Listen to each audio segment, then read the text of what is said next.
भक्तजनों, माताओं, बहनों, सादर जय श्री कृष्ण। हमारे YouTube चैनल में आप सभी का बहुत बहुत स्वागत है। मैं हूं आपके साथ आचार्य धर्मेंद्र शास्त्री। सबसे पहले आपको और आपके पूरे परिवार को बहुत बहुत शुभकामनाएं और बधाइयां। आप सभी सुखी रहें, स्वस्थ रहें, व्यस्त रहें और मस्त रहें। भगवान लक्ष्मी नारायण का भरपूर आशीर्वाद आपके जीवन पर सदैव बना रहे। हमारे जीवन में कुछ ऐसी कमियां रह जाती है जिनके कारण हम आगे नहीं बढ़ पाते हैं। कुछ ऐसी ही आदतें हैं जो हमारे जीवन को आगे नहीं बढ़ने देती है। तो आज हम आपको कुछ ऐसे कार्य बताने जा रहे हैं, कुछ ऐसी आदतों के बारे में बताने जा रहे हैं जिनको आप अपने जीवन में अपना लेंगे तो आपके घर में, आपके परिवार में धन की कभी भी कमी नहीं आएगी।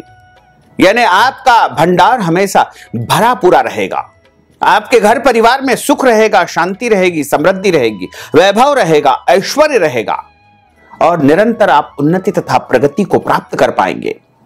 लेकिन हम अपने जीवन की कुछ आदतें हैं, उनको यदि बदलते हैं तो निश्चित तौर से हमारे जीवन में एक परिवर्तन आएगा। आप इन आदतों को अवश्य ही अपने जीवन में अपनाएंगे तो आप आगे बढ़ सकेंगे। तो इसी प्रकार हम अपने जीवन में कई प्रकार के ऐसे कार्य करते हैं, कई प्रकार की हमारी ऐसी आदतें होती है जिनके कारण हमें नुकसान उठाना पड़ता है।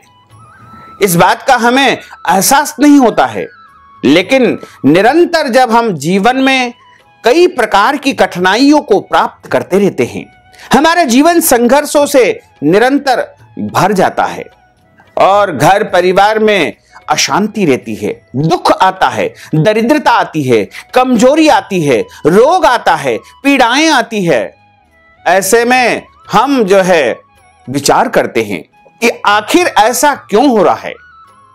तो आज हम आपको कुछ ऐसी आदत बताने जा रहे हैं जिनको यदि आप अपने जीवन में अपना लेंगे तो आपके घर परिवार में धन की कभी भी कमी नहीं आएगी और आपके घर में सुख, शांति, समृद्धि का वातावरण बना रहेगा। तो सबसे पहली आदत है, जब हम किसी भी देव स्थल पर जाते हैं, मंदिर में जाते हैं या फिर किसी साधु संत या पूजनीय पुरुष के सामने बैठते हैं तो उनके सामने इस प्रकार हमको नहीं बैठना चाहिए कि उनको हमारे पांव दिखे। यानी हमारे पांव की जो नीचे का भाग होता है वह कभी भी देवताओं की तरफ नहीं होना चाहिए, पूज्य पुरुषों की तरफ नहीं होना चाहिए। इसी प्रकार हम कभी कभी बिना कारण के ही अपने हाथ की उंगलियों को अपने मुंह में लगा लेते हैं, यानी अपने हाथ को झूठा कर लेते हैं। यह बिल्कुल गलत तरीका है, क्योंकि जब हम झूठे हाथ के माध्यम से कोई भी काम करेंगे तो वह कार्य अपवित्र हो जाएगा, अशुद्ध हो जाएगा। इसके साथ ही हम अपने सर को भी बिना कारण से खुजलाने लगते हैं, यह भी गलत है। वैसे तो कहा गया है कि जब हम पूजा पाठ करते हैं, साधना करते हैं, आराधना करते हैं, ऐसी स्थिति में यदि हमको सिर के अंदर खुजली चले तो खुजालने के बाद में हाथ को धोना चाहिए। वहीं यदि हमारा हाथ अपने मुंह से स्पर्श हो जाए या मुंह में लग जाए, ऐसी स्थिति में भी हमको हाथ धोकर ही अगला कार्य करना चाहिए, अन्यथा हम अपवित्र माने जाएंगे। इसके बाद सबसे गंदी और खराब आदत अक्सर लोगों की यह होती है कि अकारण इधर उधर थूकते रहते हैं। बिना कारण से भी वो थूकते रहते हैं। पान या गुटखा चबाते हैं, उसके बाद थूकते हैं तो वो एक अलग बात है, लेकिन बिना कारण के ही कई लोग इधर उधर थूकते रहते हैं। यह बेहद गंदा और गलत तरीका है। हमेशा ध्यान रखना चाहिए कि अकारण कभी भी थूकना नहीं चाहिए और हमेशा उल्टे हाथ की तरफ ही थूकना चाहिए। जो मनुष्य अपने सीधे हाथ की तरफ थूकता है उसके घर से लक्ष्मी हमेशा हमेशा के लिए चली जाती है। इसलिए यदि आप अपने घर में लक्ष्मी का आगमन चाहते हैं, धन की प्राप्ति चाहते हैं तो अकारण और इधर उधर नहीं थूकना चाहिए। निर्धारित स्थान पर ही हमको थूकना चाहिए और हमेशा उल्टे हाथ की तरफ ही हमको थूकना चाहिए। दूसरी आदत होती है हमारी कि जब हम भोजन करते हैं तो दोनों हाथों से भोजन करते हैं। यह भी तरीका बिल्कुल गलत होता है। हमेशा एक हाथ से ही भोजन करना चाहिए और एक हाथ को हमेशा शुद्ध रखना चाहिए। और जब हम भोजन करते हैं तो उतना ही भोजन हमको लेना चाहिए जितना हम भोजन ग्रहण कर सके, यानी हमको कभी भी झूठा नहीं छोड़ना चाहिए। थाली में यदि आप झूठा भोजन छोड़ते हैं तो आप अन्न का अपमान करते हैं, क्योंकि जिस अन्न के लिए आप दिन रात मेहनत करते हैं, दौड़ धूप करते हैं, पैसा कमाते हैं, उसी अन्न को आप झूठा छोड़ते हैं। यह बहुत गलत आदत है। यदि आप ऐसा करेंगे तो आपके घर में देवी देवताओं का आगमन नहीं होगा, महालक्ष्मी आपसे नाराज हो जाएगी।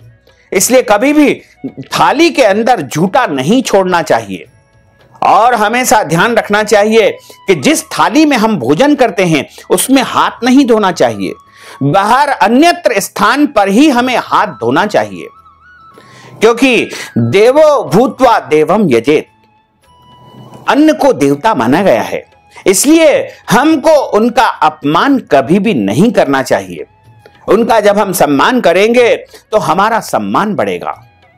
जो मनुष्य अन्न का अपमान करते हैं उनका अपमान जीवन में होता है और उनका सम्मान धीरे धीरे समाप्त होने लगता है। तो इसलिए आप कभी भी अपनी थाली में झूठा न छोड़े। जितना भोजन आपको ग्रहण करना है, जितना भोजन आपको स्वीकार करना है, उतना ही भोजन हमको थाली में लेना चाहिए और पूरा भोजन समाप्त करके ही हाथ धोना चाहिए और हाथ हमेशा बाहर ही धोना चाहिए। अगला कार्य है, यदि हमारे घर पर कोई भी अतिथि आता है, याचक आता है, तो उसे कुछ न कुछ खिलाना पिलाना अवश्य चाहिए। चाहे तो आप भोजन करवा सकते हैं, स्वल्पाहार करवा सकते हैं, या नाश्ता करवा सकते हैं, या कुछ भी चीज उसको खिला पिला सकते हैं। यदि आपके घर में कुछ और नहीं है तो शुद्ध जल उनको जरूर पिलाना चाहिए। यदि आप अतिथि को शुद्ध जल पिला देंगे तो अतिथि का सत्कार हो जाएगा और अतिथि हमेशा देवता के बराबर माना गया है। इसलिए जब भी हमारे घर में कोई भी व्यक्ति आता है, चाहे वो मजदूर क्यों न हो, नौकर क्यों न हो, या अन्य कोई भी परिचित व्यक्ति क्यों न हो, उनको कुछ और नहीं तो केवल शुद्ध जल भी यदि आप पिला देंगे तो उनका सम्मान हो जाएगा।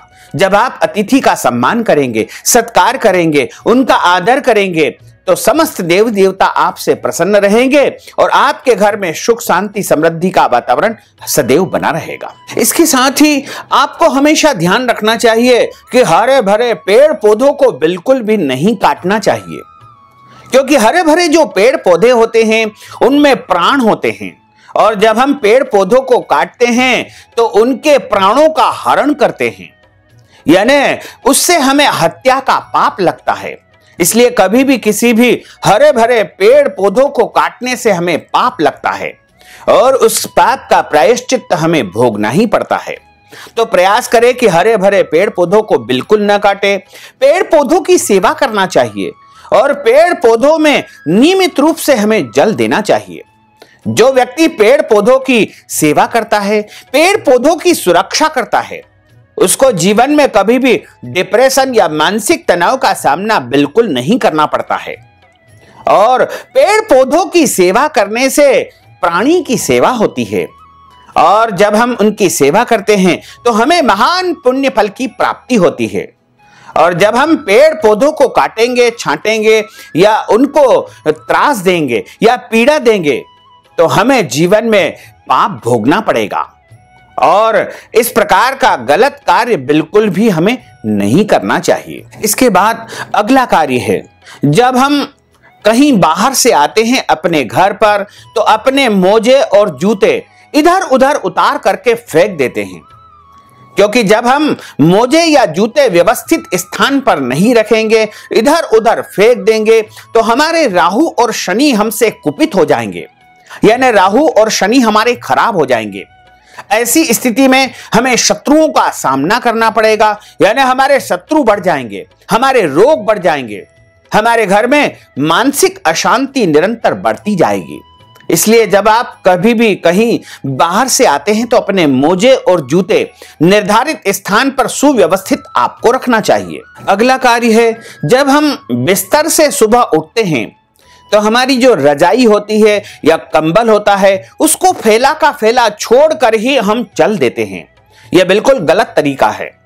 ऐसे में हमारे नवग्रह हमसे कुपित हो जाते हैं, क्योंकि जिन बिस्तर का आपने सम्मान किया है, पूरी रात जिनके ऊपर आप सोए हैं, शांति और चैन की नींद जिन बिस्तरों के माध्यम से आपको प्राप्त हुई है, उनका अनादर करके उनका फैला का फैला छोड़कर ही आप चल देते हैं। यह बिल्कुल गलत तरीका है। कभी भी अपने बिस्तर को, चादर को, कंबल को फैला हुआ छोड़ करके नहीं जाना चाहिए। उठने के तत्काल बाद उनकी घड़ी करके उनको व्यवस्थित रखने के बाद ही बिस्तर को छोड़ना चाहिए। यदि आप ऐसा करेंगे तो नवग्रह आपसे प्रसन्न रहेंगे और आपके मन में सकारात्मक ऊर्जा का संचार निरंतर होता रहेगा। इसके साथ ही जब कहीं हम बाहर जाते हैं और वापस हम जब अपने घर में अपने निवास स्थान पर आते हैं तो खाली हाथ ही हम आ जाते हैं। यह बिल्कुल गलत तरीका है। ऐसा हमको नहीं करना चाहिए, क्योंकि जब हम खाली हाथ आएंगे तो हमारे घर का भंडार खाली ही रहेगा। इसलिए हमें ध्यान रखना चाहिए कि कुछ न कुछ सामग्री, फल फूल, मिठाई लेकर ही हमको अपने घर में प्रवेश करना चाहिए। ऐसा करेंगे तो आपके घर में सुख, शांति, समृद्धि का वास होगा। लेकिन जब हम खाली हाथ अपने घर में आएंगे तो हमारा घर भी खाली ही रहेगा। कुछ न बन सके तो एक पुष्प आप लेते आइएगा, एक फल भी आप लेते आ सकते हैं, या फिर सब्जी या कोई भी अन्य ग्रह उपयोगी वस्तु ही आप लेकर आएंगे तो निश्चित तौर से आपके घर में सुख, शांति, समृद्धि का वातावरण निर्मित बना रहेगा। इसी के साथ जब हम प्रतिदिन स्नान करते हैं, नहाते हैं, तो पूरे शरीर की अच्छी प्रकार से साफ सफाई करते हैं, लेकिन हम अपने पैरों को साफ करना भूल जाते हैं। पैरों में मैल भरा रहता है, पैरों में गंदगी भरी रहती है। यह बिल्कुल गलत तरीका है। यदि हम अपने पैरों को साफ सुथरा नहीं रखेंगे तो हमारी कुंडली में राहु केतु हमारे खराब हो जाएंगे, और जब राहु केतु खराब हो जाएंगे तो हमारे रोग बढ़ने लगेंगे, हमारे मन में अशांति निरंतर उत्पन्न होती रहेगी तथा हमारे घर परिवार में गरीबी आएगी, दरिद्रता आएगी और कई प्रकार की परेशानियों का हमको सामना करना पड़ेगा। इसलिए हम जब स्नान करें तो पैरों की अच्छी प्रकार से सफाई करें, पैरों को बहुत साफ सुथरा हमको रखना चाहिए। इसी तरह यदि हम घर में मिठाई लेकर के आते हैं या कोई भी स्वादिष्ट वस्तु लेकर के आते हैं तो पूरे परिवार में बांट चूट करके ही हमको खाना पीना चाहिए, यानी कभी भी अकेले मिठाई नहीं खाना चाहिए। गरुड़ पुराण में लिखा हुआ है कि जो मनुष्य अकेले मिठाई खा लेता है वह महान पाप का भागी होता है तथा वह नरक में वास करता है। इसलिए कभी भी मिठाई या स्वादिष्ट वस्तु अकेले नहीं खाना चाहिए, बांट चूर करके ही खाना चाहिए। जो मनुष्य अपने परिजनों में बांट करके ही मिठाई खाता है या स्वादिष्ट वस्तु का सेवन करता है, उसे महान पुण्य फल की प्राप्ति होती है। तो भक्तजनों, माताओं, बहनों, हमें उम्मीद है कि आप इन बातों को अपने जीवन में अपनाएंगे और अपने घर परिवार में सभी सदस्यों को सलाह देंगे कि इन बातों को अपना करके ही वह निरंतर उन्नति करे, आगे बढ़े, स्वस्थ रहे, व्यस्त रहे और मस्त रहे। यदि इन बातों का आप ध्यान रखेंगे तो निश्चित तौर से आपके घर में सुख, शांति, समृद्धि का वास होगा और आपके घर में पैसों की, रुपयों की कभी भी कोई कमी नहीं आएगी। तो आपसे अनुरोध है कि हमारे इस ज्ञानवर्धक वीडियो को अधिक से अधिक लोगों को शेयर करिएगा, लाइक करिएगा, कमेंट करिएगा, और यदि अभी तक आपने सब्सक्राइब नहीं किया तो अभी और इसी समय सब्सक्राइब अवश्य कर लीजिए। आपको और आपके पूरे परिवार को सादर जय श्री कृष्ण, सादर धन्यवाद।